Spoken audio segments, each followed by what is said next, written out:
જામનગરના બેડીમાં આજે સવારથી જડબેસલાક પોલીસ બંદોબસ્ત ગોઠવાયો છે।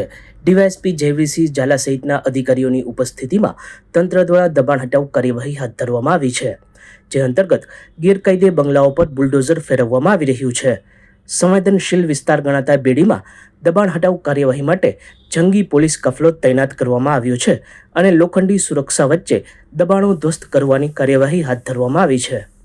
माननीय कलेक्टर साहेबના માર્ગદર્શન હેઠળ આજે બેડી વિસ્તારમાં સિટી સર્વે નંબર 40 પૈકી 1માં 8 રેસિડેન્શિયલ દબાણો જે આવેલા છે એને દૂર કરવાની કામગીરી ચાલુ છે, જેનું જે કુલ ક્ષેત્રફળ છે 918 ચોરસ મીટર છે, જેની આશરે અંદાજિત કિંમત 1 કરોડ અને 17 લાખ થાય છે।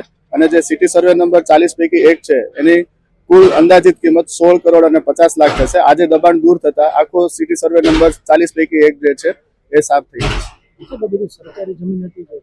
हाँ, आज सिटी सर्वे नंबर 40 पैकी 1 है सरकारी जमीन है।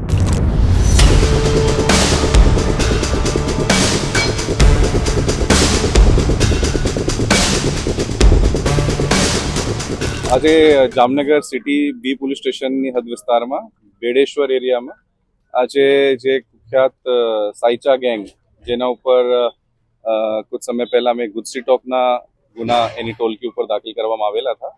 આજે એની 918 સ્ક્વેર મીટર જેટલી જગ્યાએ જે સરકારી જગ્યા ઉપર એનું દબાણ કરીને પોતાનું મકાન અને સ્ટ્રક્ચર્સ બનાવી દીધા હતા, એને ડિમોલિશન જિલ્લા વહીવટી તંત્રના સહયોગથી આજે કરવામાં આવી રહ્યું છે અને અહીંયા પૂરતા બંદોબસ્ત રાખવામાં આવેલું છે।